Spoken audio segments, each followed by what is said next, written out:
The one where XU died because he was typing to Sniper and then just gets caught at Grump. I was like, what are you doing, man? Like, focus up. Because, we've seen APA do his trash talk, right? But, like, he actually still plays the game. Winning or losing, he's just running his mouth and it's all good. But then you watch someone like XU do it and it's just like, turn off all chat, dude. Turn off all chat. You are not built for this.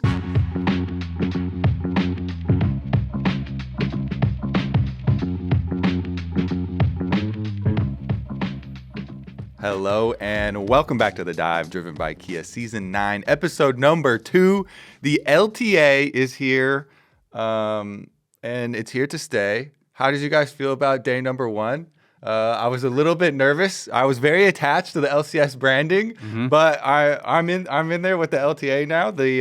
At least the what do we call the parking lot things? The tailgates. The tailgate was really fun. The tailgate was really fun. All the fans. Yeah, you didn't come in person for other days, did you? No, I was just home. That's what I thought. I assumed you were just at home shooting. But it was actually a really good vibe. I know they sold all the tickets for first weekend and stuff, and all the teams had their tailgate. The second day it was raining, but there was still like a really good crowd, and everyone seemed really excited. They did some cool stuff too, where they did like some kind of more. I guess they started doing some interviews, kind of like outside by where the little arcade is in the shop and stuff, so it was kind of like with the fans, so the fans were kind of getting to see the pros a lot faster after the games and kind of like meeting the pros and taking pictures with the casters and stuff. So it was a good vibe, and everyone was like really excited to be back. So I had a lot of fun. I mean, to me it feels really similar, It should, right? Realistically, week over week it's the same thing. Yeah, exactly. But I mean, the games were a lot of fun to watch. We got the Fearless format. Matchups were a little one-sided. It was a lot one-sided. It was a lot one-sided, kind of to be expected with the seeding and whatnot. But it's always fun to see the new teams come together and, you always have your preseason predictions for like, is this team going to look good? Is this team going to look good? And it's kind of unfortunate that there was a surprising amount of like visa and roster issues and whatnot. I think 3 teams basically. Yeah, 3 teams didn't have all 5 people here. Yeah. Whether it was subs or playing remote. So that's really unlucky, especially when it's, this kind of split where, it's so do or die.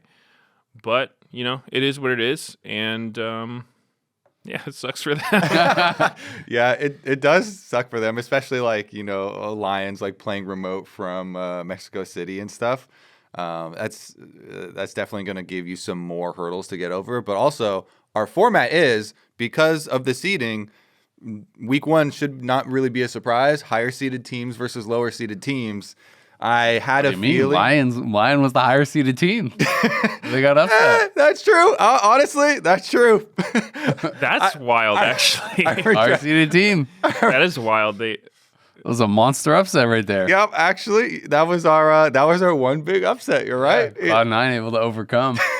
didn't go banger like 3 games or anything. But little corrective seeding issue there. Yep. Getting fixed up. But yeah, I mean, I think it was fun for me to watch. I just enjoy Fearless a lot more, even though the like pool of champions is not like that much more massive, especially because it was all 2 games in this series. I just like that it's something different. You're not watching back to back the same matchup. For me, just casting and watching at home, I just find it way more fun. So I really hope we have Fearless just like permanently, like, globally. I would like it for all year long.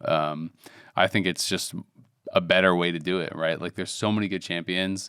Not everyone, even in like the LPL tournament where they're having best of 5s, not everyone's going like super crazy. But even in the LCK, you're seeing like, D plus Kia and stuff. And some of the teams are doing some more creative stuff and bringing out some cool things. And like, DoomB is kind of cooking some stuff up. So like, I think it's just fun to see players have a little bit more license to get a little bit different, a little bit more funky with it. So doinB kind of cooks even without Fearless, though. Well, he did an interview where he thanked Riot for implementing Fearless to give him a job back. The reason he has a job. That's fine. It was like thank you, Riot devs. You got me.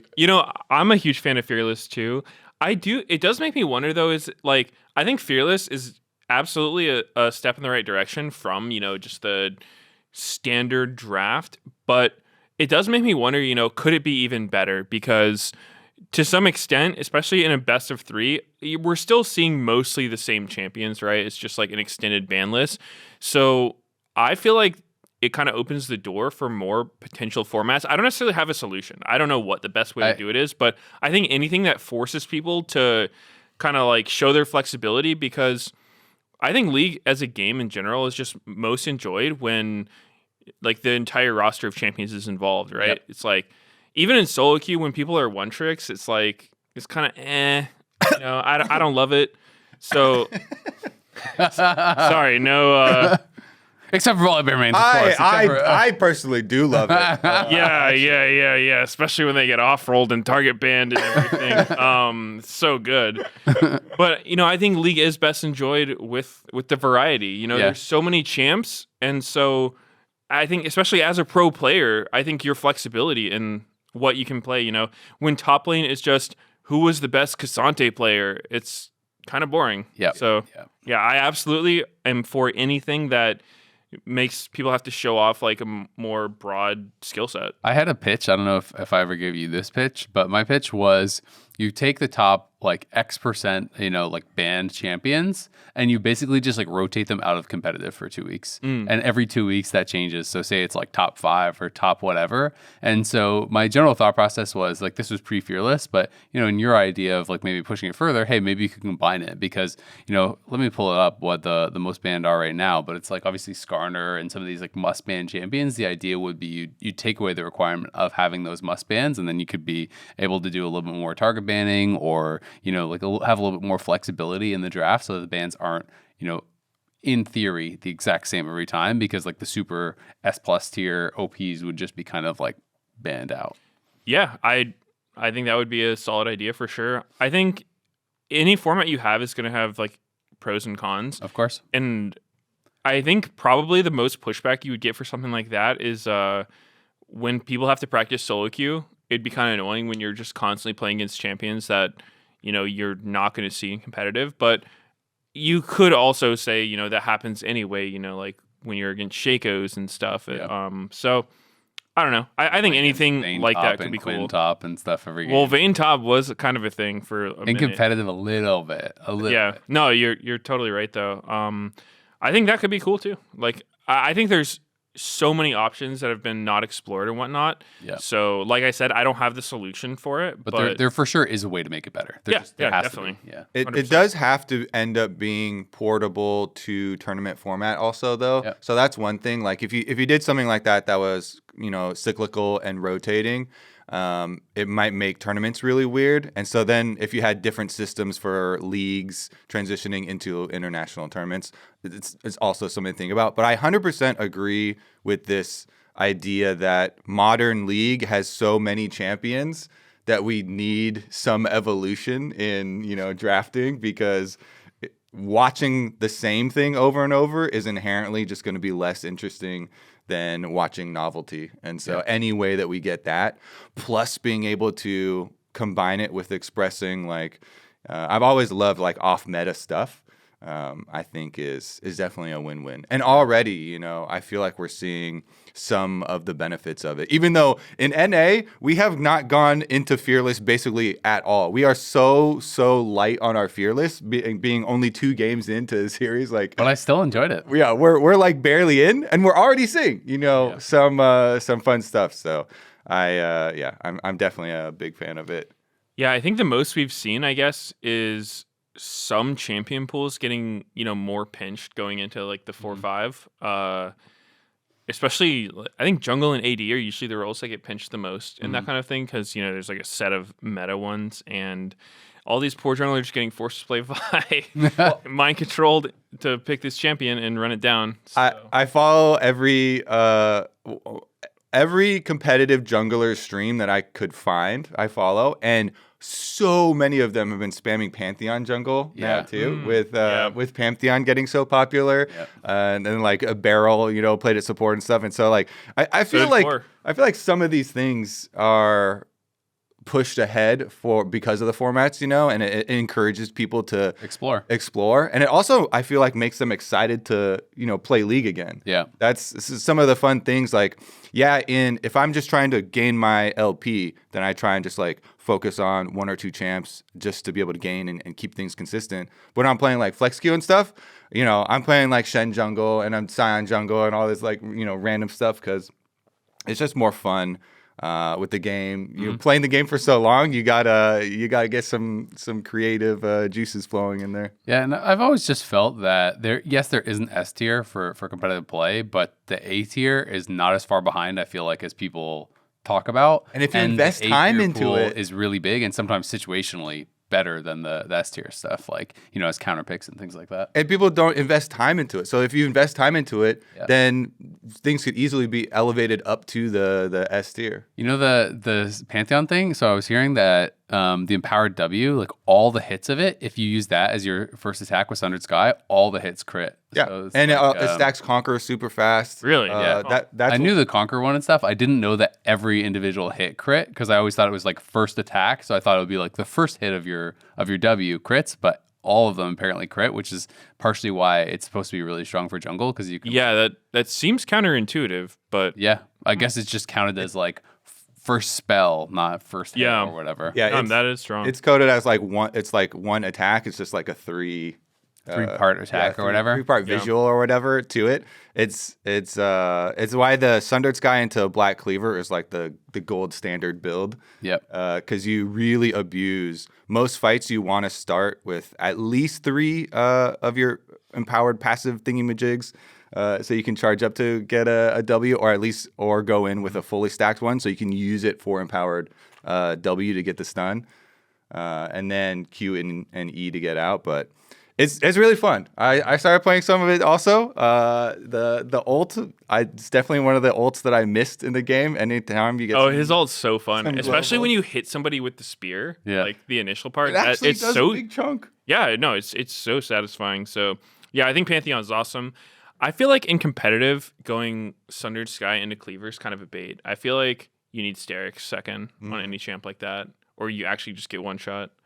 But we'll see. Hopefully somebody whips it out. Yeah, I could see it. Speaking of other champs, Mel has been getting a lot of attention. Mel is out and running rampant, and I know it already got hotfix nerfed, and then I was hearing that maybe there's going to be more nerfs coming as well, because this is a frustrating champion to play against. The range is so long, and this feels like one of those champions that you are really relying on them straight up missing the spells more than being able to dodge the spells. Like the Q, when you're laning against this, does not really feel dodgeable. Like, yeah, you can dodge part of it, but you're always going to get hit by some. Like if they just literally click on your character, it goes so fast and it's from so far away that there's really no dodging it. Like, maybe if you're playing Lucian or something, you can like instantly dash or whatever, but this thing is almost impossible to dodge. And it is really frustrating to play against if she's just continually keeping the stacks up. Like, I know part of the thought process is, okay, yeah, the stacks can fall off kind of fast, so maybe Vel has to be closer, so she has to be like autoing you a little bit and things like that. But people are getting better and better about how they're playing it. I'm seeing more players, even like if someone's getting away a little bit, like using the ult at times in lane just to even like keep the stacks refreshed and things like that can be pretty powerful. And this champion just seems so ridiculously strong. Like, yes, you can obviously nerf the numbers to where it's not winning a lot, but I don't know how you fix the issue of the frustration without like redesigning how it is, because it is just so frustrating to play against this character that is so far away from you, hitting unmissable poke. And, even when it's like, even if you're nerfing the numbers, if you're just getting like Leandries and Black Torch applied to you over and over, it's just so annoying. That's modern League. You're not just getting hit by a champion's abilities, you're getting hit by Scorch. Comet and Scorch and Leandries and Ludens and everything. Yeah, I do think it's really funny because I actually haven't played against Mel that much since she's just permabanned. Mm-hmm. But when you first saw her, I feel like everyone assumed her W would be like the most frustrating part of the kit. She's too far away to engage with. Yeah, exactly. It's like that's not even the worst part of the champion. So definitely, she's riding the Arcane Season 2 power curve, I think. Definitely they wanted to make her strong. And so, You're trailing. You guys, okay? So you guys are both frustrated. I'm getting some frustration here. I find this game is super annoying. From It's 1 to permanent. 10, what is your frustration? Well, it's permaban, so I don't have to think about it anymore. But when it's in my games, my frustration is pretty high. From 1 to 10, rank. 7. Okay, that actually sounds 7? manageable. What about Meteos? I don't know. Maybe like I would say like 5. I don't know. I haven't seen her enough to really like. Oh. I haven't had any really traumatic experience against her yet. Yeah. So Okay, 7 and 5. So honestly, that feels more manageable than what I initially thought from the description. I'm kind of biased against. I mean, you know, like if it's out of 10, 10 has to be something more extreme, right? Like it's more frustrating when my teammate takes like cleanse ghost and runs into the tower over and over. You know, like yeah, like there's things that are more frustrating for sure. Yeah, as far as like reasonable, like everyone's trying to play the game and like not in that like, you know, using slurs in chat and stuff, then like then it's pretty high. But there are things in League that are definitely more frustrating. So what you're saying is if you're using League as a frame, League's capacity for frustration It's pretty high. is extremely high. Yeah. Okay, so by comparison, Mel's not so bad. All right, I like it. Not so bad. I honestly like, and we should talk about, you know, like what the response was from the developers when they talked about their hotfix ban. Because Froxon put out, you know, their reasoning on it, and they did say explicitly that they intentionally designed her to be a champion that would satisfy, you know, like basically noobs that are coming in from watching Arcane. And they want to play Mel. Those are his like, words. No, he said new players instead of noobs, but that's literally new players who came in from watching Arcane. Yeah. Okay. Respect. it makes sense. It actually like it totally makes sense. You know, because if you're new to League, you are not gonna have a good time. Like just realistically, the game it has such a high learning curve that you kind of need these more accessible champions, and especially if you're coming in from Arcane, because it's like honestly, most of the Arcane champs are pretty hard to play. Right? It's like Echo, Caitlyn, Jace, like Victor's even pretty hard, I think. I mean, I think he's a little bit more manageable than some of them. For brand new, at least all the brand new players that I have ever played with really struggle with I can't even think how you call it, but like the directional aiming of the vector, the vector aim. Yeah. No, that's true. People like new players always struggle with Rumble All and Victory and stuff like that. Yeah. So I mean, you know, even more of an example. So I think having a more accessible Arcane champ is good. Definitely. And, you know, I think she'll have her time in the sun where she's like shamelessly broken. just like right now at the beginning. Yeah. And so, you know, I've just come to accept it. It's just this is how the game is. When a new champ comes out, it will be super broken. And She was way more extreme though, I think, than most releases, because most releases, even if they're like broken, come out at like in the 40s and then like climb, you know. She came out like day one at like 53 or something with people like not knowing how to play her. And on some of the stat sites, I never know how accurate day one data is because they hotfix nerf it pretty fast. But like the people who had gotten in a handful of games were like over 60% win rate or something on this champion, at least on the data sites that I was seeing. I'm not sure how accurate it is, again, because small sample size. But I feel like she was another tier of broken compared to most champion releases. Well, theoretically, if she's designed to be super easy to play, then would come in with a higher baseline win rate and wouldn't spike as high. She is extremely strong. I still am frustrated by the W. I know the laning phase and having to deal with the range of all her damage and everything else is like taking the spotlight now more so. But like damage immunity plus a speed boost, A full second immunity. plus reflecting the projectiles, like this champ is going to be strong even if it gets more nerfs. So I think it's funny, both Mel and Ambessa are definitely here to say, because Ambessa also is quite strong.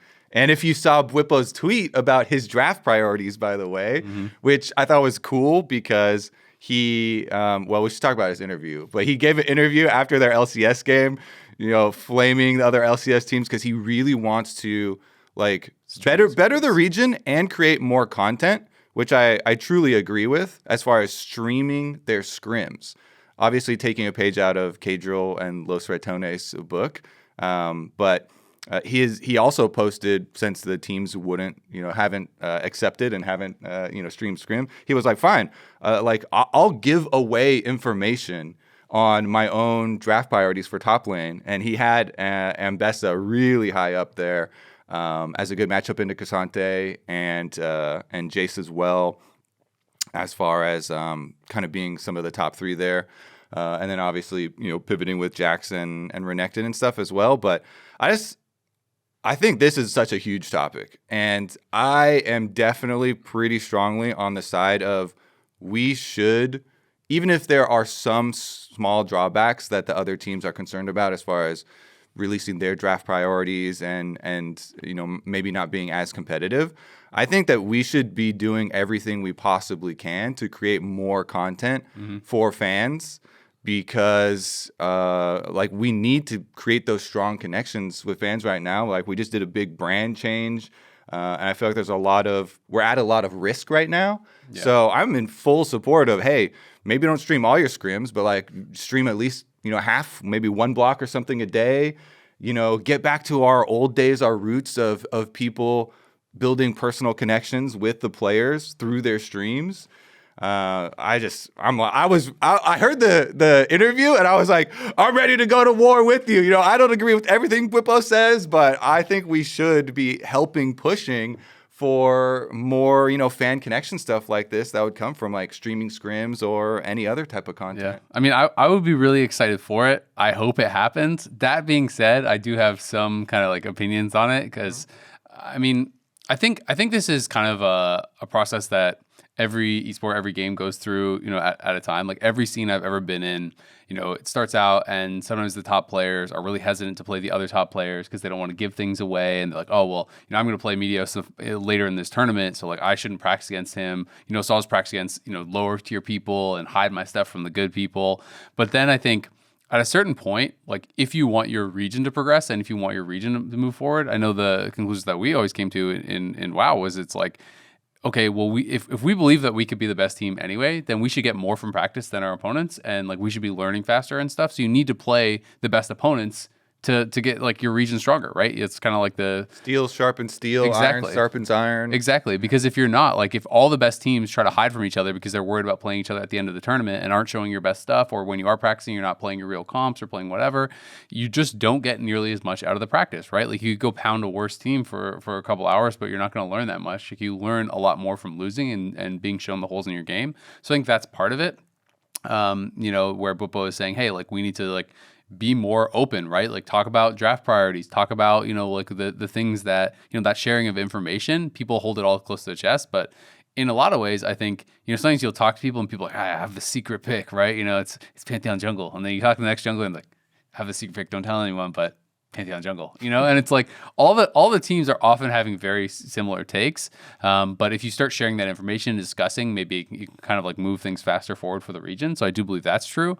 The like glass half empty kind of take or like, whatever is that, of course, the number one best team in the league is happy to stream their scrims where they're going to be pounding everyone. You know what I mean? And so the way that they are doing it is getting everyone talking, and it's gotten me excited about the possibility and stuff too. But it also feels a little bit like kind of trying to strong arm the worst teams into doing it by publicly shaming them. And if you're on a bottom team and you're winning like 10 or 20% of your scrims, like, do you really get much out of having that streamed and just having the community criticize you nonstop when like you're already struggling and just trying to learn and trying to compete? So I think it's like, I totally hope that it happens. I get for sure why FlyQuest wants it and they're pushing it really hard.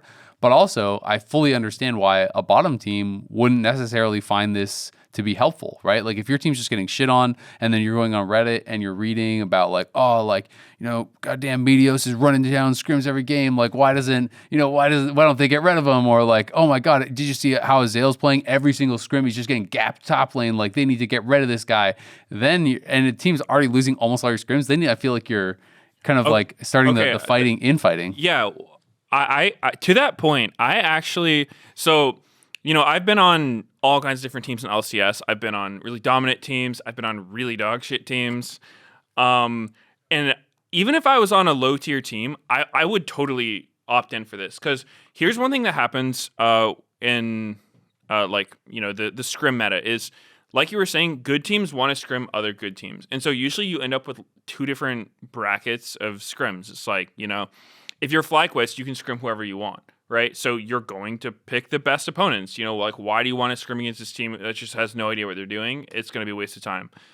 But if you're that team that is a waste of time for the top teams, now is your opportunity. All the waste of time. Exactly. And so what I've always noticed is when I was on, lower tier teams, and you play against other lower tier teams in scrims, it's like you cannot improve. Like, both teams are playing so bad, and a lot of the time, the stuff you see in those games is completely not real as well. It's like, a lot of the time, the reason these players and teams aren't that good is because they don't take practice seriously, and you'll have people just either phoning it in, tilting their brains out, showing up like sleep deprived, no coffee, just like radio silent all day, and it's really like disrespectful to your team and your opponents.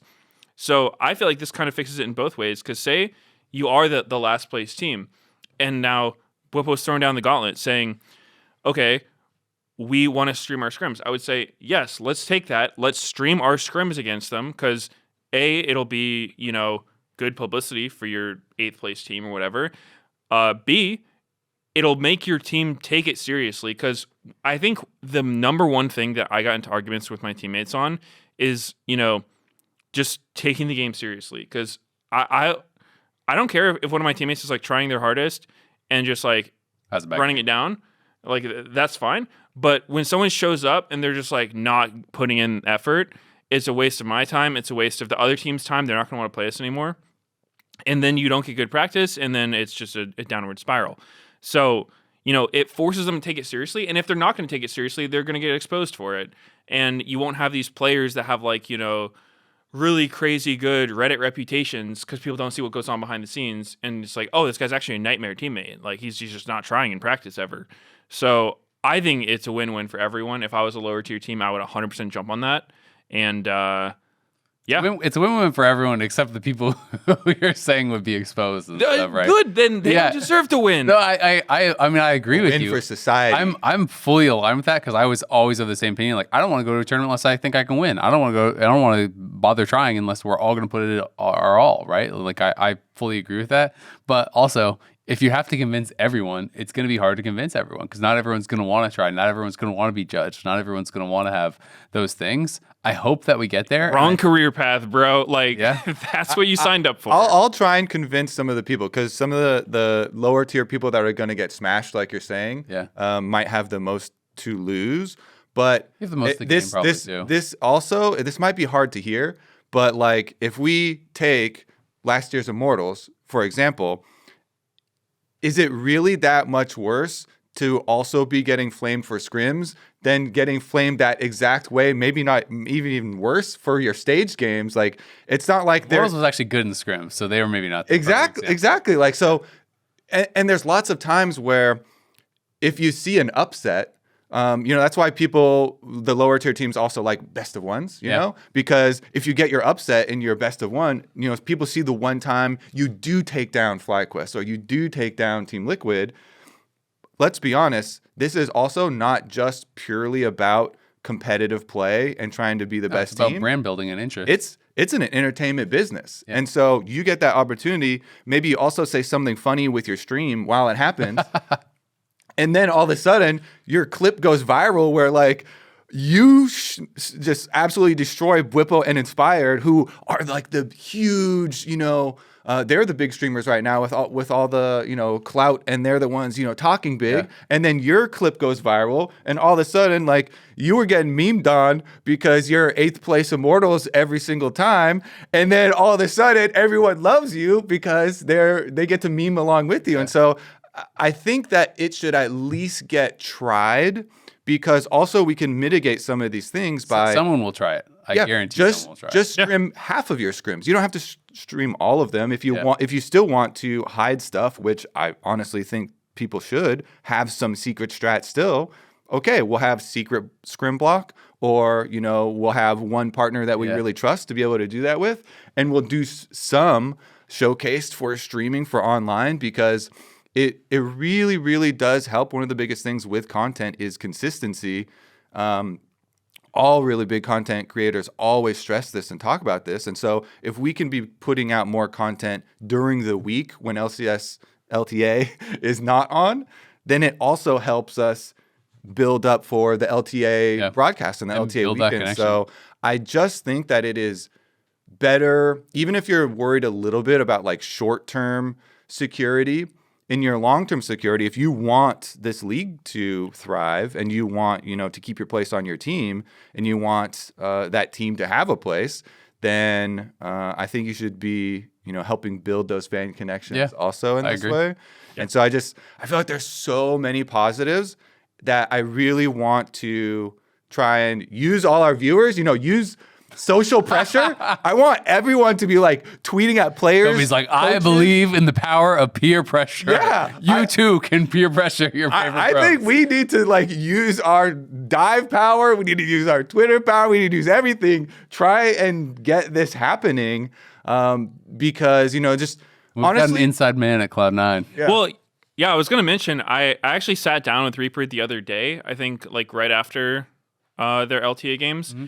And I was doing our podcast with them, and I asked him about the Bwipo comments, and he said he would be down to stream scrims. So it's at least one team. Obviously, it's not just up to one person on the team. Yeah. It would probably have to be a team-wide decision. But I feel like, especially when you publicly announce it, I think there will be people. It will for sure happen. I think even if it's for no other reason than like what you were talking about, Medios, where it's like you're a bottom team, you can't get scrims with FlyQuest. Hey, we have a chance to scrim FlyQuest if we stream it.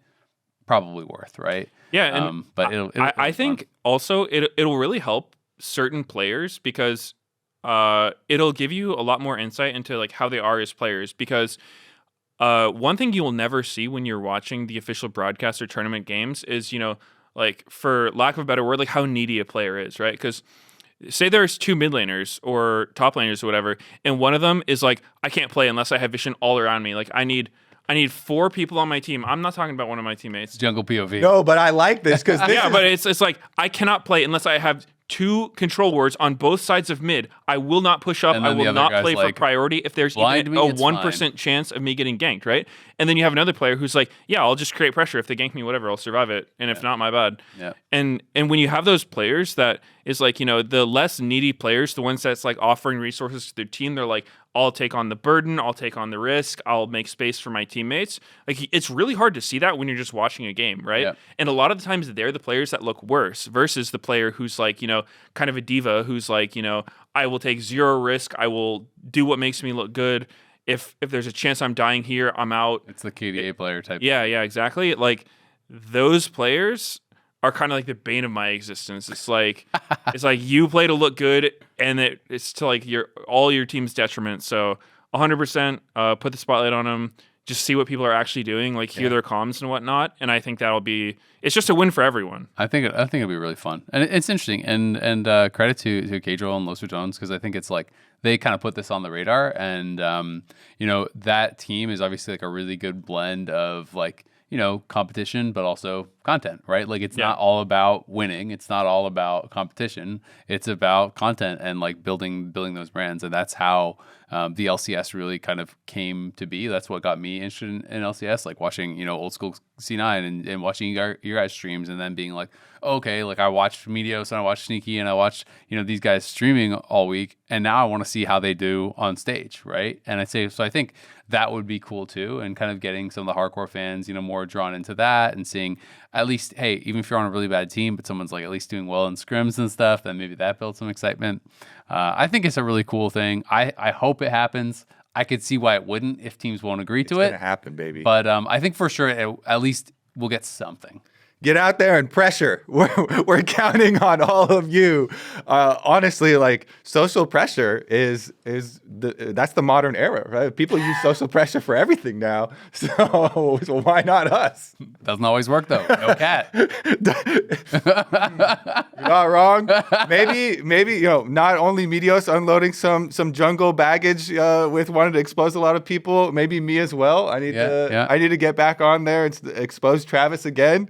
We need to remount the social pressure campaign. Mm-hmm. I've just been thinking about it so much ever since that interview, though, and I feel like there are so many positives, and we do really we do really need something like this. So I'm just glad that that we have Bwipo in the league. I know there's a lot of people, love him or hate him. He creates a reason to watch.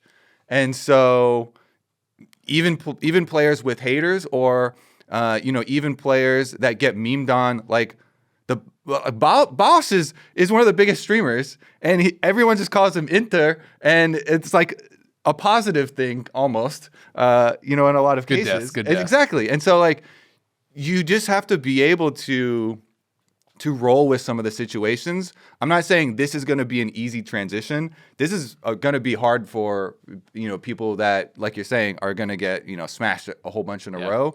But some of the bottom teams I don't think would do well with. So there's going to have to be things that you have to take into account when approaching this, and it's going to put more pressure on coaches and stuff to also be there to help people get through social pressure, because there is going to be hey, let's not pay too much attention to Reddit. Let's not, let's close DMs or, whatever we have to do to get through these moments. But also trying to be able to roll with criticisms and laugh with things and kind of, take control that way. Can sometimes help with that too. Yeah. Plus, I mean, this is not going to be a magic bullet. As much as I'm fighting for this, and I think will be good, this is not going to be all of a sudden we've got 10 casual streamers over here that are getting 50,000 views on our streams. There's no chance that we start out and this has as much success as Los Ratones or anything. But we need to start somewhere and start building up. And Bwipo does right now have one of the biggest, if not the biggest, stream of the LTA players. And so I think that it is a good, place to start. And then we can start building as you get more content out there and there are more viral clips and memes and stuff that happen. Then, it'll start to snowball. I guess last thing I would have, I was just thinking about this and just devil's advocate a bit. You guys can kind of think if you would think it's an issue. Would you be concerned about, you talk about you get a big clip and it goes viral. Would you be concerned about people then either becoming more KDA players and playing less to learn and more to look good in scrims / clip hunting, Because it's if it's on stream, okay, I'm trying to learn the extent of this matchup, limit testing, whatever. But maybe I'm just gonna play safe and kind of stay in my tower. Or maybe I'm gonna pick something a bit more for fun to try to get a big clip, or do something troll to get a big clip, and then it becomes a little bit less about practice and more about stream. My answer to that would be they already play stage games in which we have bigger audience and people are watching. And so if you were concerned about that happening in scrims, then maybe it would actually be an earlier indicator and teams would be able to jump on that quicker, because you don't want that to happen on stage. Mm-hmm. And the stage audience is definitely already bigger. So honestly, players being performers and trying to be, stylistic, I don't see it as a huge hurdle, but. Yeah, I mean, I think there's definitely some risk of that, but at the same time, I think that people in the know will be able to recognize players that are doing that. For example, if you're a coach or a scout or whatnot, and you're thinking about who you want on your roster, you have access to these guys. You see how they play, you see how they calm and whatnot, and I can if I watch somebody stream, it's pretty obvious if someone is doing that, right? It's hey, why didn't you move to this play when you had first move? Instead, you just were sitting around doing nothing, or playing for the next wave for no reason when you could have been helping your team. That thing, it's not always obvious for someone who hasn't, competed, but I think there's a lot of people who would be able to recognize it really easily. Mm-hmm. And so for that, I think it'll still be a positive. Cool. It is time to talk a little bit more about the LTA itself. We can talk a little bit about the matches, that already happened, but I think we should do it in the lens of looking forward to the next games, because we obviously have our week 2 games coming up. Why don't we start with C9 Fly, which I think is kind of the most hype matchup that most people are looking at. We both had Fly number 1. You had C9 number 1. So it's kind of one of those big clashes at the top that I think people are really excited about. Yeah, why don't we? And maybe it'll get previewed with some stream scrims. Mitos was talking to Reaper. Well, I don't know. I don't know if they'd scrim each other before this week, but I guess maybe they would scrim other people. Yeah. Who knows? Pretty low chance of them scrimming each other right before Scrimming they each play. other and streaming it leading up to your match would be crazy. That'd be a banger. Yeah, it'd be a banger, but it would also be crazy. It's tough to say. I mean, obviously, I'm rooting for C9, but I do think FlyQuest probably look a little bit more solid coming out of week 1. I think C9, obviously, they have got a very new roster. Sven coming back to AD carry. Loki's just starting out. And, when I talked to him, he said himself he was really nervous when he was starting out. Like, it was funny because I was co-streaming the games with, Double F Sneaky. And then we had Jensen on as well. And Jensen was talking about Aurora. He was like, yeah, a lot of times you go 3 points E on Aurora. And then we looked at Loki, and at level 4, he had 2 points W. Like, he just misclicked, put an extra point, which it happens. A lot of people do it. It's just a nerves thing. And so I do think, FlyQuest is going to be a huge test for them. And it's not the end of the world if they can't take him down right away. But, yeah, it'd be cool if they did. Yeah. Speaking of Loki and the streaming thing too, like the Cloud9 guys have been good about streaming just solo queue every day after their Labber for the first time stuff. ever is actually streaming. Their spam He streaming. streams sometimes. He hates streaming. But he streams like once every 6 months. I'm like, yeah, I'll be back tomorrow, and then it's 3 years later. Yeah. Yeah, he's in there. Loki's in there. Like Sven and Vulcan as well. Like pretty much everybody's in there. So. I'm pretty hyped for especially this one. I mean, again, with the tournament format, we're gonna get the upper bracket matchups are of course gonna be more and more hype as we go on. But especially too after Thanatos just absolutely destroyed Renekton versus Ambessa matchup, and Bwipo was tweeting out his draft priorities and stuff, and that's Renekton obviously is a Thanatos specialty. I think it'll be really interesting because people will be all over if they get out drafted, in first couple games or whatever, or if they get outplayed. He could have also been not being fully honest with it. He said he was going to hide something. Exactly. Like if it was me and I know I'm going to play some really tough competition, and I'm hey guys, I'll post my full draft priorities. You could lie a little bit on it. Yeah. So it's if I'm Thanatos, dude, believe it. I think because it's Bwipo, I would expect it to be more honest than not. Me too. He's definitely like you said. I just love Bwipo in this scene for that reason, right? It's love him or hate him, he makes it interesting to watch, and he does have that bravado thing going. Where I feel like he is, when he's on top, he's gonna be like, yeah, here's what I'm gonna do, come and beat me, and it makes it really fun to watch. So I wouldn't have any reason to doubt him. Did I ever tell you the story of the first time I ever met Bwipo? I think you did. How he was telling you their full draft priority when they were in EU. Yeah, we were in EU for Rift Rivals, and I met Bwipo for the first time ever. And I was like, "Oh, hey, Bwipo, how's it going?" And he's coming out of the bathroom. He's, yeah, pretty good. So I think next game we're maybe gonna pick, Gnar top if they go this. But if they blind that, then I think we would do this. And also, I think we really need to play heavily around dragons because, Cloud9 likes to play around there. He's just telling me everything. I'm like, I don't know if you should be telling me this, bro. I'm not gonna leak, but I could leak. Yeah. So yeah, no, I'm with you. It's probably more honest, but Bwipo is definitely a funny guy. Yeah. I mean, it should be really cool. And I think one thing to me that's going to be really cool to split, especially for top lane, is just the issue of Ambessa, because obviously she's a really new champion as well. And I think, she came out at a time when, she wasn't going to be played in pro right away. So we haven't seen her, that much yet, obviously. But I think she's one of the highest skill expression champions for top laners where, even this past weekend, I think Bwipo looked really, really good on Ambessa. And you could just see in team fights, he was making so much space. He was either killing people or forcing them out of the fight, just playing on the edge. A couple times he did die for it. But I think knowing your limits on that champ is really, really hard. And just executing mechanically because, she's dashing every ability and whatnot.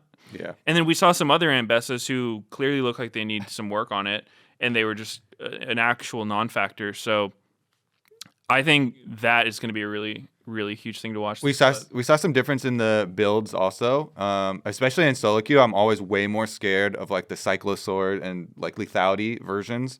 rather than like the Eclipse, like kind of, then they go like middle of the road, a little bit bruisery.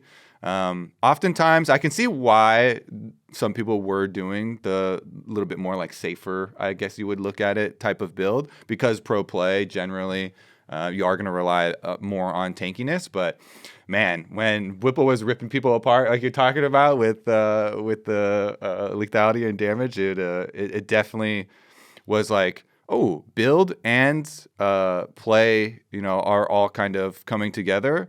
So there's definitely a lot of room to grow for a lot of these like new champions that we have available to us, and with Fearless. So I'm excited to see how deep we get to go. I'm hoping this will be one of our games where we do go all 3 games. Yeah. Because this matchup, if you go down lane by lane, is also a really exciting team-wide matchup. Not only we started in top lane, obviously that one's super hype because of how public Bwipo is right now, and how in the spotlight he is, and how well Thanatos does in lane phase, and how I think his champ pool is positioned quite well versus Bwipo. But if we go down the line as well, I think the matchups all continue to be super hype. Pretty much everybody, I think, has made this transition over to like, you know what? Yeah, Inspired talked some trash on some people at some different times, but like he actually is like the best jungler. I think the tide is I don't really. even think it's a discussion anymore. Yeah, I think the tide is on that side now, and so the like long history of Blabber being the this NA GOAT jungler, he needs to like retake that title, and so I feel like this matchup is super hype as well, especially because watching Blabber stream a lot recently, like he is grinding out games. I feel like he is extremely locked in right now, and it's not just the Pantheon and different jungles like adapting to the entire meta and getting everything ready, but I don't know. I just feel like this series could definitely go either way. And I think people, after a weekend of all 2-0s, should be looking at this one as much more hype. Yeah. I mean, I think it's going to be really, really exciting. I would be pretty surprised if Cloud9 won, though. I just feel like FlyQuest looks so good. And goddamn, Masu was looking like he was on one, man. Masu looks crazy to me. I think this guy's growth has just been so fun to watch. And I don't know. I mean, the more I think about it, I keep saying one of the best rookie years ever. Did he have the best rookie year ever? Like, is it not just one of? Is it actually the best rookie year ever for a player in LCS? If you try and keep it to North America, I think Not just within North America, counting the like international tournaments too. Like so. No. Yeah. Okay. I understand what you mean. So for an LCS player, yes, just for an LCS player.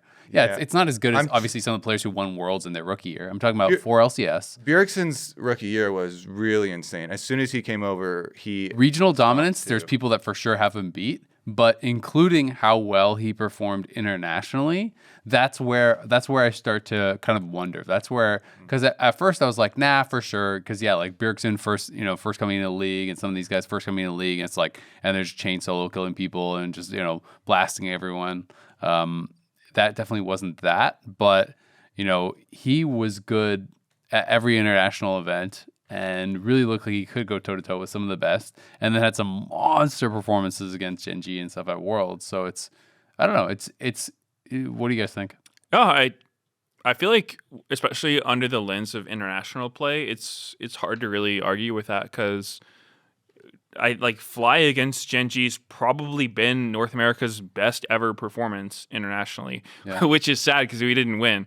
But maybe was Stixay his rookie year when he went to MSI finals? Ooh, that's a good question. There's maybe Stixay. There's maybe some of the Cloud9 guys. Also, it was probably their rookie year when they went to semifinals at Worlds, right? Because that was like Zazel, Licorice, etc. That I think some of them may have been contracts up really. I think that was his tier 1 rookie. Okay. Yeah. So it's like there's going to be some really good performances for sure, but I think it's a real question, which is like that's kind of pretty damn exciting. Yeah, I mean, absolutely. Whether or not he's the best, he's one of them for sure. And it's just he's looked so good, and I hope we keep seeing him ramp up. What about versus old man Sven? Against old man Sven? I don't know. I'm always gonna root for Sven. Like he's just Sven's so fun. He's so funny. Like you're talking about streams. Like his stream is definitely one of the ones I'll tune into if I catch it. Because he's got that like really dry European humor, and I don't know. It makes me laugh so hard. Yeah, I mean, I would love to see C9 win. Obviously, for reasons. Yeah, but I do think FlyQuest is probably a little favored this one. Yeah, I do. I really did see the effects of the boot camp though for Cloud9. They definitely seemed obviously their competition was way worse than FlyQuest is going to be, but they were very well coordinated for all their objective setups. So with a ton of changes on the team too, like that actually really impressed me as well. And I wasn't expecting them to look as clean as they did in the first week with multiple languages, with a full-on tier 1 rookie in Loki, with Sven and Vulcan reuniting. With like all these changes, I wasn't sure that they were going to look that on the same page, because I think often those teams, like when I look individually, I'm like, oh, you're all good, but are you going to be working well together? Yeah, it's a scenario where FlyQuest are kind of universally considered the best team, and so now we're looking at who are the best teams to attack them at the top. And honestly, I have Cloud9 as probably the best team to try and attack them right now with what I saw from Team Liquid in week number 1 as well. Obviously, it's not like 1-to-1 and everything, but I do think this is a very, very good chance, to try and assail the FlyQuest. Where would you look for Cloud9 to get an advantage though? Because when you talk about I think early game Thanatos versus Bwipo, I think Thanatos and Blabber have a very real chance of out-dueling in 1v1s, in 2v1s, in 2v2s. I mean, Inspired is extremely good jungler, both mechanically and thinking about the game. But Blabber is definitely one of the junglers that can go head-to-head with him in mechanics and win, 1v1 duels and stuff. Yeah. And so I think Cloud9 and Blabber especially have looked their best throughout his history and the team's history when he's playing super aggressive. Yeah. And this meta does reward that. Like, meta is pretty straightforward in create action, snowball, objective to objective to objective. Like, you are just overloaded with objectives. Whereas I think in the past, it would probably be more FlyQuest and Inspired Bwipo sided, because Inspired is really good at the macro and being in the right place at the right time. Whereas I think Blabber side and Cloud9 side are going to benefit from the full send, no hesitation, and being able to have a lot of things in the game to snowball with. Yeah, more straightforward macro this season as well, because as you say, you just go this objective, now next objective, now next objective. You kind of just do that straightforward. Yeah, I would have to say probably if I was going to look for an area where like Snack get an advantage, I could see maybe off of draft, because I don't really know what's going to happen from draft, honestly, but it's fearless. So especially if you do get to a game 3, draft's going to be huge. And then also, there's the elephant in the room of lane swaps, which is unfortunate because I do think Thanatos is an incredible laner, and he could probably get advantages on Bwipo, but is that even going to happen? Like, are we even going to get to see a laning phase? Not sure. So, yeah, I mean, it's probably just going to come down to draft, and then I think team fights, because the matchup we didn't talk about is Loki versus Quad. Yeah. And when I was talking to Loki recently, I was just asking him, like, what are your strengths and what are Quad strengths? And he said he sees both of their strengths as being really good team fighters, more so than like, trying to be like super lane dominant players. So I think that is definitely a factor that, could be big in the game. Actually, I have a question for you, because you were earlier talking a lot about, selfless mid laners versus selfish mid laners, and all of Quad's teammates have said that he is very selfless, and last year didn't ask for a lot, and then they just tried to like give him stuff even that he didn't even ask for. To that point, do you have any insight into what type of mid laner Loki is, and during their like boot camp, if they got to a very comfortable point. Because from those small snippets, and even we heard Sven during the draw show talk about how he really respects Loki's like view of the game. He didn't say what that view was, but he was like, yeah, he has a really good work ethic, and the boot camp obviously helped them come together. So any further insight there? I'm not too sure on that specific front of like, how selfish or selfless he is as a player. I know that Blabber really likes playing with him. Like Blabber has spoke really highly of him. And from watching his games, I assume he's a team player, but I don't have too much like, really firsthand. Especially, I mean, if we do read in between the lines and he's like, yeah, one of his strengths is team fighting, then it would definitely make sense that he is plays for the team. And if he classifies himself like similar to Quad. Yeah. Well, it'll be a really exciting matchup. That one's going to be a banger. We can talk about a lower backup matchup now that I think is going to be kind of spicy too. Dignitas versus DSG, because XG was talking a lot of trash about Dignitas, even on pros and the Draw show and everything. He was massively hating on Dignitas. He was talking about on pros how he thinks that the org just treats players really poorly, and like just basically they're terrible. And they are going to be actually battling it out in the lower bracket. Whoever loses is out of the first split. So it doesn't really get any sweeter than that for XU if he can knock out his own team that he feels very strongly about. But also on the other side, I think, we have to talk about the fact that Lyra was subbing in. That's obviously really tough for them. They didn't have Shaden. But Surdy was looking really good. He looks legit. Yes, it wasn't 2 losses, but Surdy was really standing out in a series where they got 2-0'd by TL. So I was pretty impressed by his debut, and I think it's going to be actually a really fun matchup.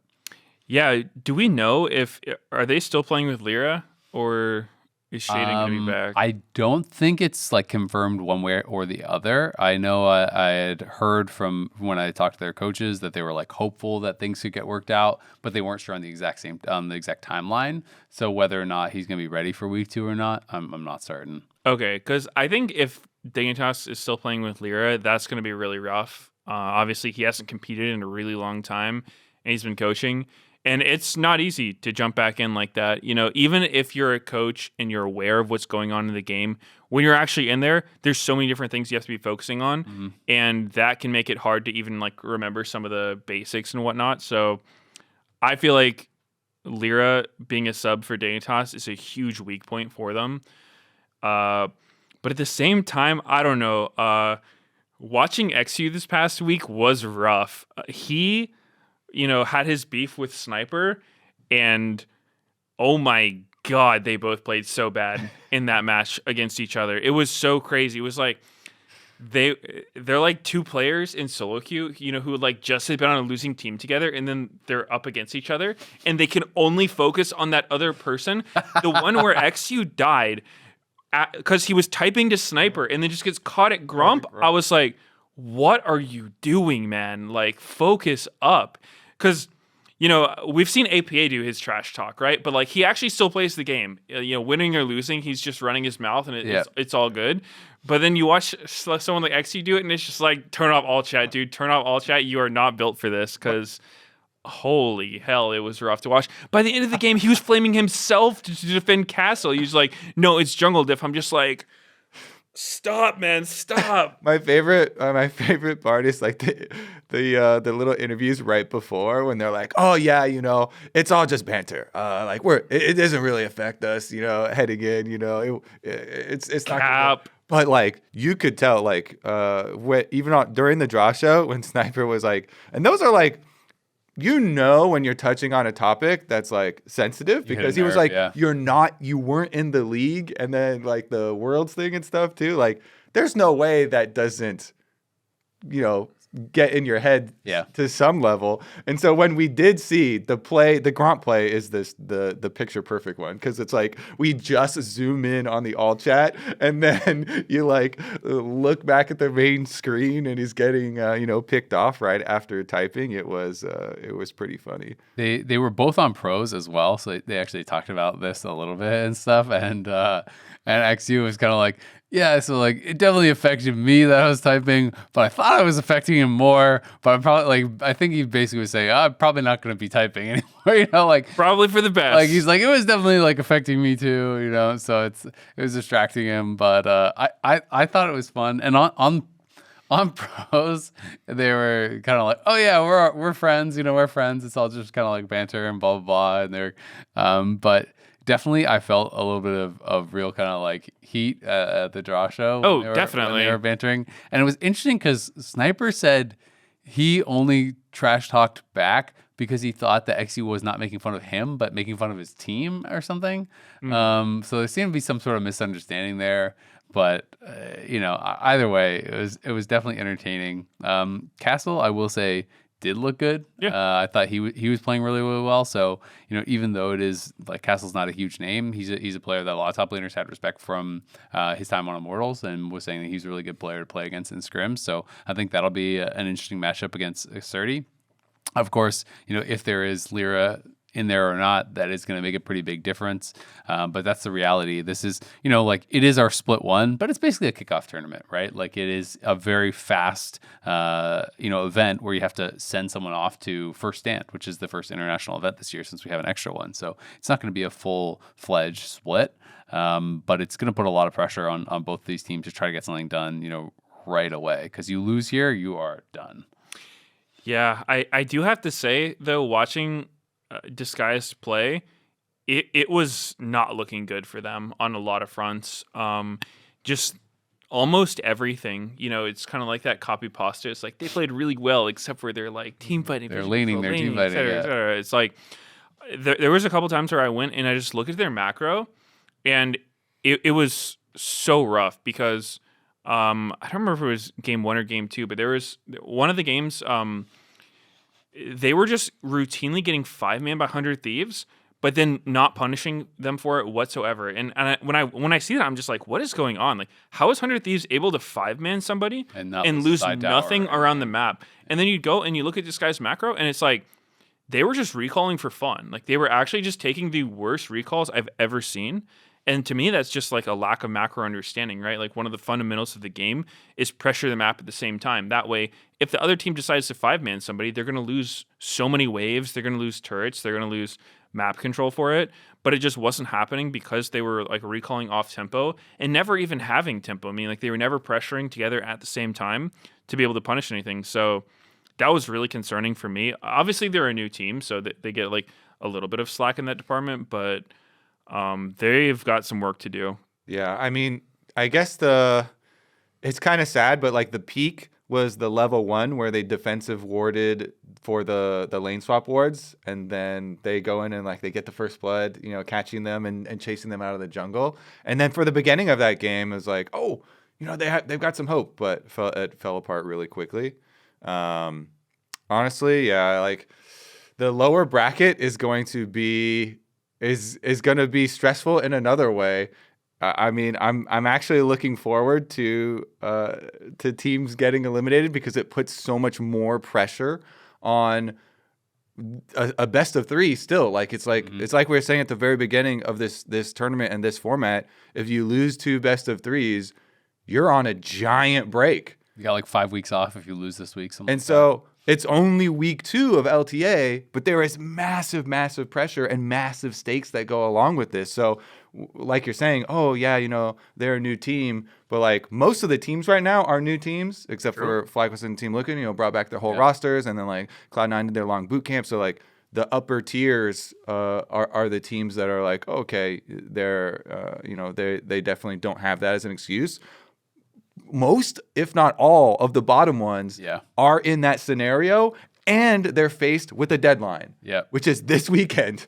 And it's like these are the teams that need the stage games the most, right? So if you lose here, it really sucks because then you're getting less stage games. You're talking about, like all the mistakes that are being made on stage and stuff. It's like, well, you need to get reps, but you need to win to get reps. So I mean, better be streaming your scrims for a while if they lose here, because I felt really bad for Castle watching these games because especially game 1, he was solo winning the game for his team, just absolutely popping off on the Jace, and then he had nobody with him. It was so rough to watch. Like the poor guy actually was just being left out to dry every single play. It was super sad. So hopefully they can just rally around. It's like, just try to keep it basic. Don't got to get too crazy. You know, if you have someone that's hard winning the game, just play around him, like enable him. Am I crazy to favor Dig even with Lyra?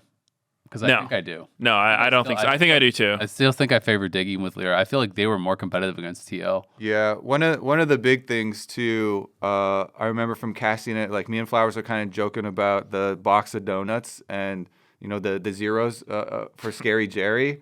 Scary Jerry had definitely looked nervous, and in the interviews afterwards, his teammates were like, "Oh yeah, of course, he's nervous in our first series." And he's coming from tier 2, it is a big step up. And he was also playing one of these low mobility carries versus a team that has a lot of angles to flank at you and stuff. But yeah, when you're saying like, oh, there was nobody no damage behind him, nobody to back him up,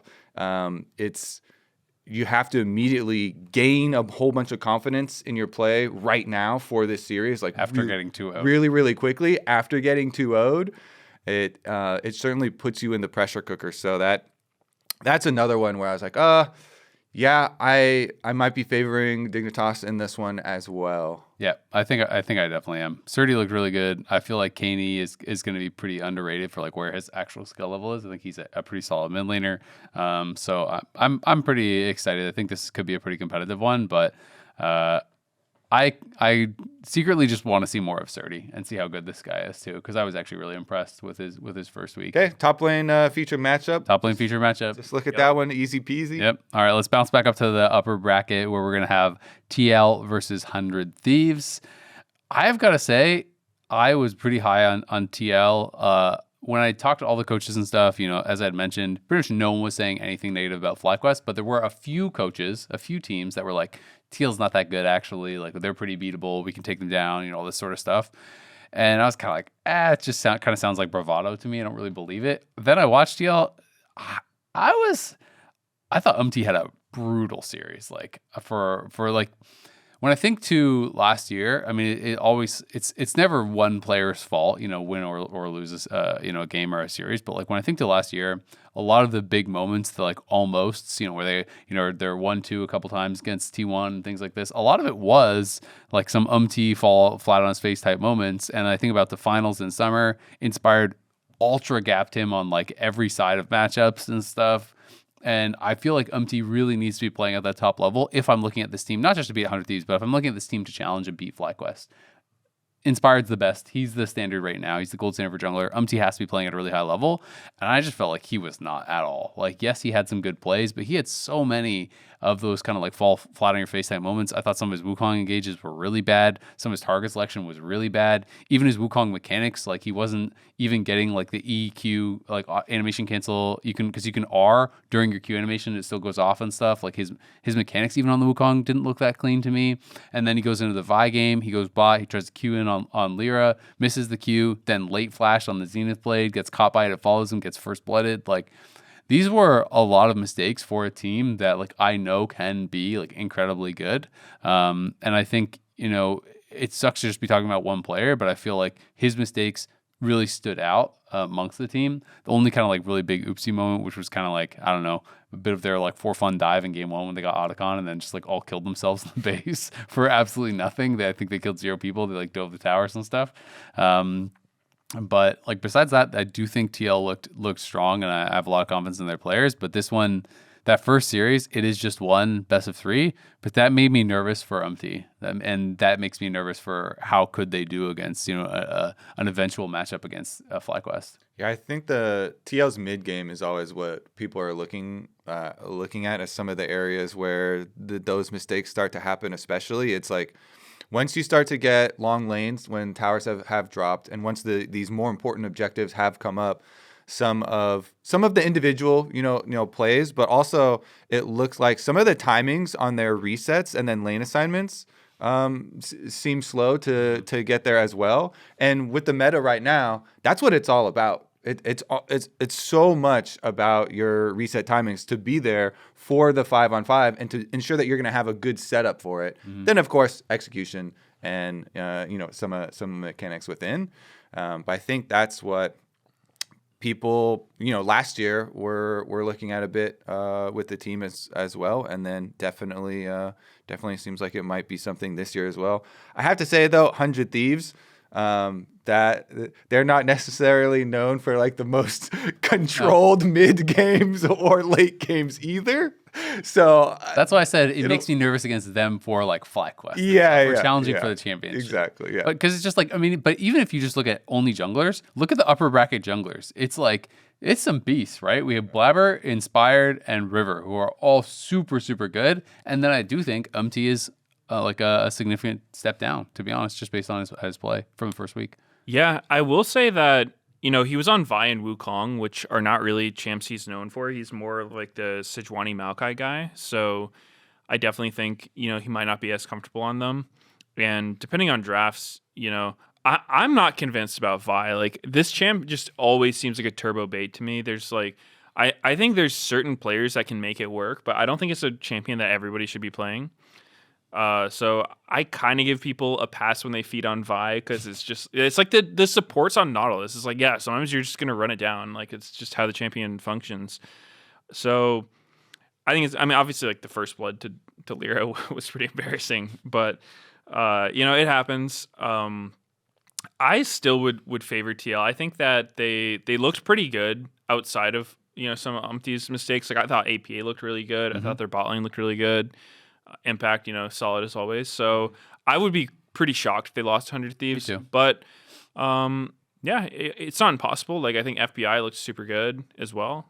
I think it could be competitive. I'm with you. I definitely favor them still against 100 Thieves, but I was just like, I was looking at them as FlyQuest tier, like very similar, and then the first week made me nervous. It is just one best of 3, but it made me nervous that, it's actually just FlyQuest, then there's another tier. Like, no one's on their level. Yeah, I would definitely agree with that. Like, FlyQuest are kind of alone at the peak right now, rather than sharing that S tier like they did for last year. As far as 100 Thieves, if they did win, because I think there is a very real possibility. Like, if you're looking at this series and you're going to give a percentage for 100 Thieves' chance to beat Team Liquid, I would wager that your percentage would be higher than if we did the same thing last year. Way higher. I think 100 Thieves is probably a better team than last year. I don't think their first series was that great, but from everything I've been hearing in scrims, everyone thinks they've leveled up a lot.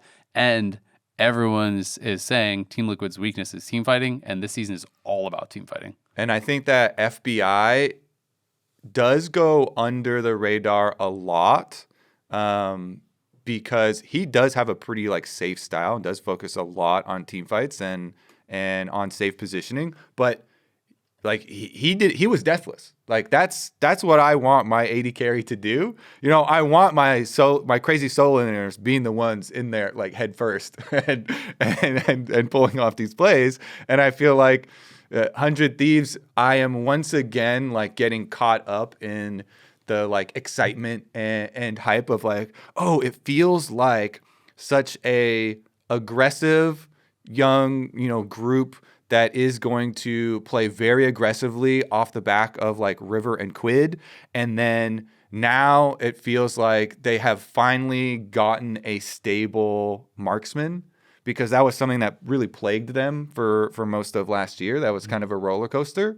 And so like I'm once again, getting hyped about 100 Thieves chance of upsets. But I remember very clearly, I forget like what week it was exactly, but it was before the TL 100 Thieves matchup. I said a very similar thing.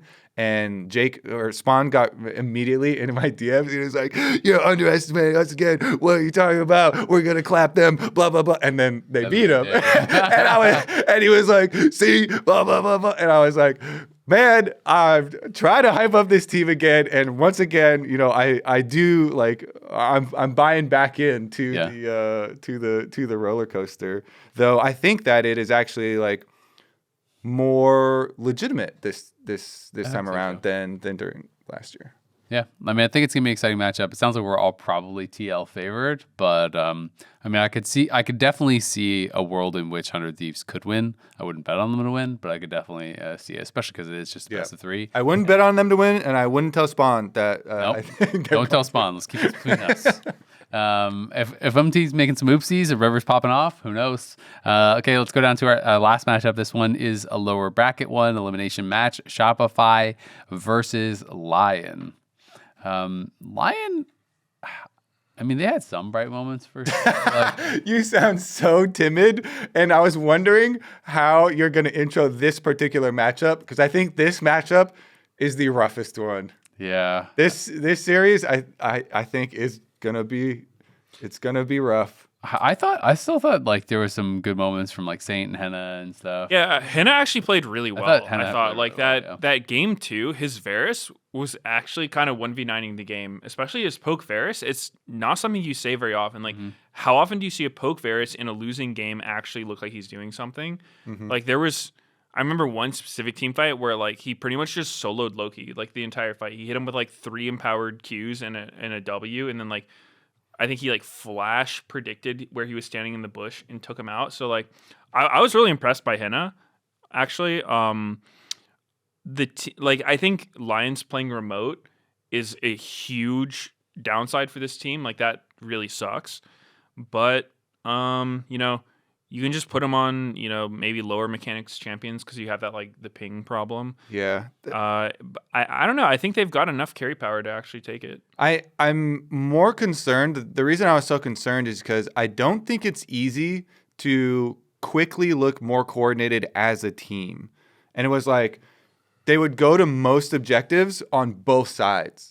Yeah. Very, very rarely would it be like, all right, everybody push mid and we'll go move in from mid to dragon, or even everybody do your double lift strat of push bottom and then go to dragon. It was Orion and Nocturne in mid and then the rest of the team on bottom. And then they're like, we got our, you know, Orion and Nocturne combination on them. And like nobody dies because the other team is like trying to come from the other side and they're so split. So I do agree. Like, I think they got really good imports. I think Saint, even though Saint did have the one blunder, his Ahri mechanics for the rest of the game were really nice. There was one play where he like pixel perfect like Zonya's something, I forget what it was, and then he like Ahri ults the very back of the dragon pit and just barely outranges another ult. And so him and Henna, I think, definitely very good carries, like you're saying. They've got really good carry power. I am concerned about the coordination, especially because they have lots of language barriers to work with. You have 3 different languages. Someone from Argentina, someone from Peru, someone from Canada, and 2 players from Korea. So you can see why the team play and the coordination maybe isn't there immediately. They're going to speak English, is my understanding. That's like what they're going to use. But clearly, there's not the primary language for most of the team, and they would all have different primary languages, right? So, yeah, I mean, coordination was such a big thing. Even the play that ended the second game, where the second game actually was thinking, you know what, they're still in with a chance, right? Like Cloud9 was probably in a winning position, but they were still in with a chance.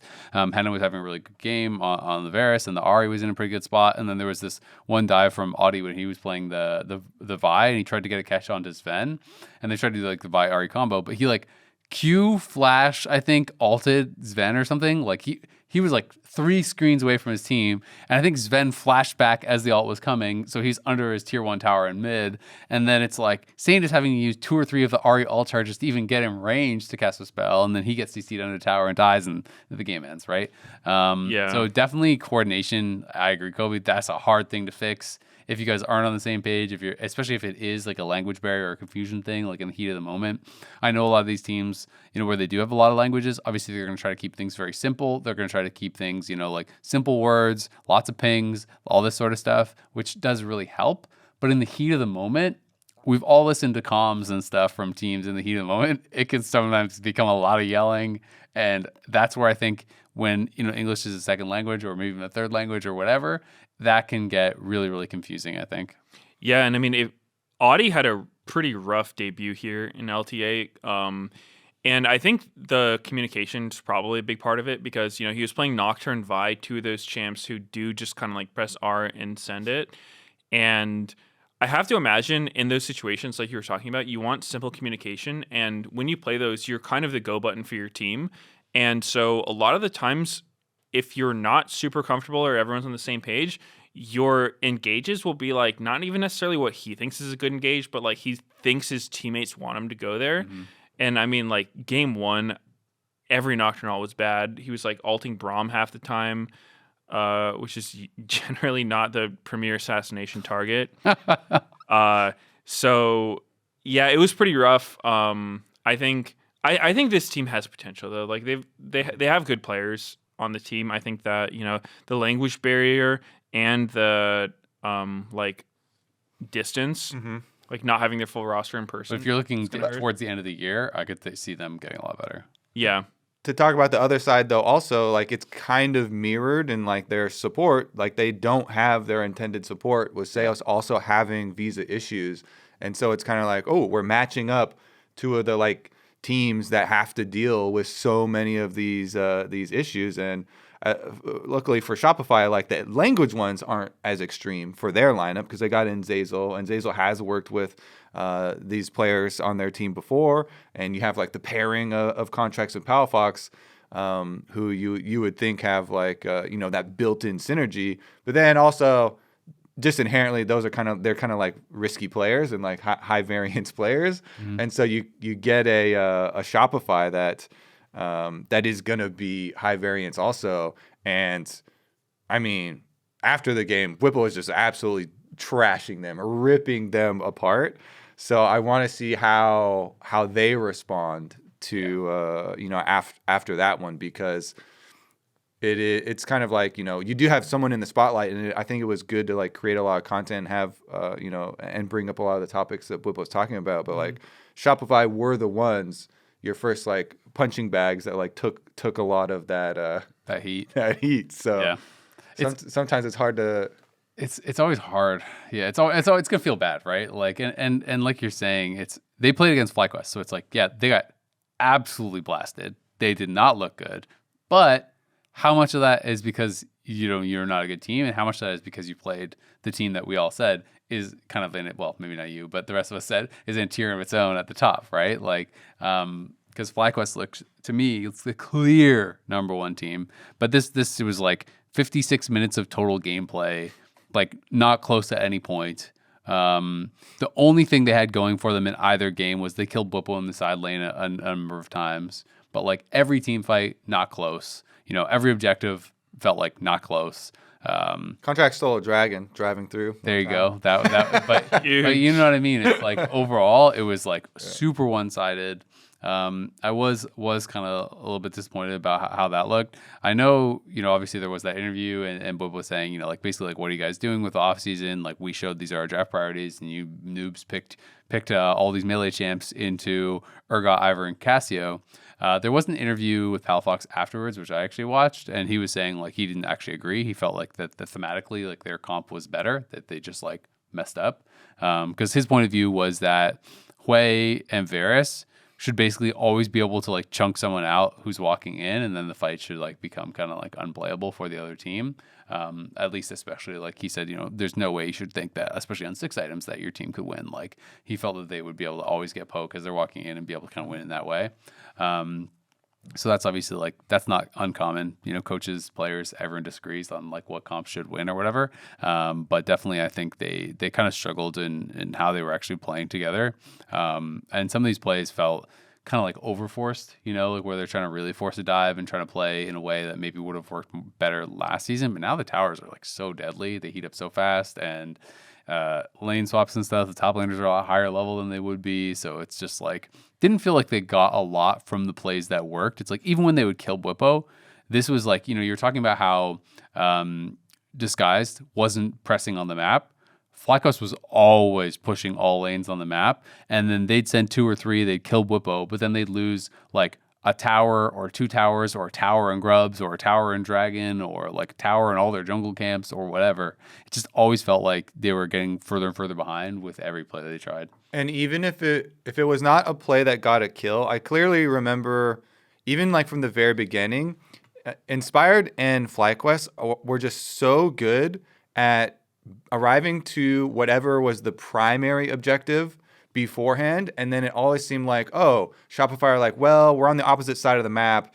You know, Inspired is taking grubs right now, and they have priority on top side, so they're pushing up there. And so then you would have, Contracts was on the other side, and they were staring at Bwipo on the Urgot under tower, and Contracts was at Gromp, and they're like, well, we're here. It's kind of one of those like, well, we've been forced already into like the lesser half of the map, the lesser valuable trade basically in this scenario. And then it's kind of like, well, do we full send it then? Do we just try and go for it and try and get a kill? Oh, that reminds me of their first play of the split with that. I was watching Contracts do his Skarner clear because like I actually practiced the Skarner clear a lot to like see how fast you could 6 cam. And my record was like 320 with 1 smite, which is pretty good. And then Contracts just does like the 3 camp and to sit on a ward for a full minute and to fail a dive and a lane swap. And I'm just like, oh God, this is going to be a rough split for them. Like that is so bad. It did look like maybe not enough practice on the patch, right? Because like their timing of crashing the wave and he had another camp up. His wolf camp was up. So like he could have... He had a lot of camps. I mean, 3. He could have done another camp if like bottom lane was like, hey, you know, it's going to take another 20, 25 seconds to crash this. But yeah, now like staring at that play and that amount of time lost that early in the game, it's exponential, the losses that come from that. If you lose out on 30 seconds at the very beginning especially of the against game. Inspired, like you just know he's going to do so much with that.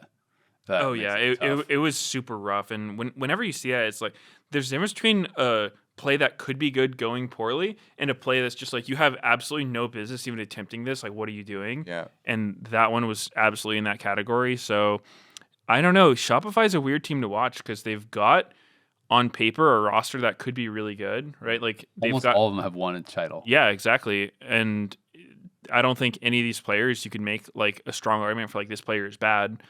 But you know, they didn't look very good in their first series, and they've got something to prove for sure.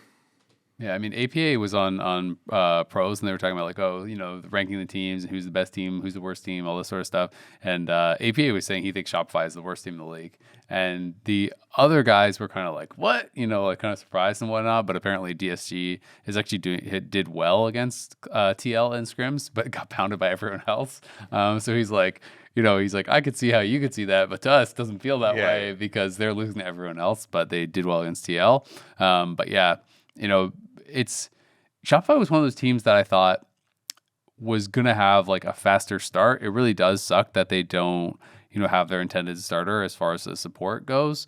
But it's just a lot of players, a lot of experience, a lot of guys who have won titles in the LCS. And so I thought, you know, if there was a team to kind of have that quick start, they would be starting like higher than I would kind of expect them to finish, if that makes sense. Like I thought they were going to be really solid out of the gate.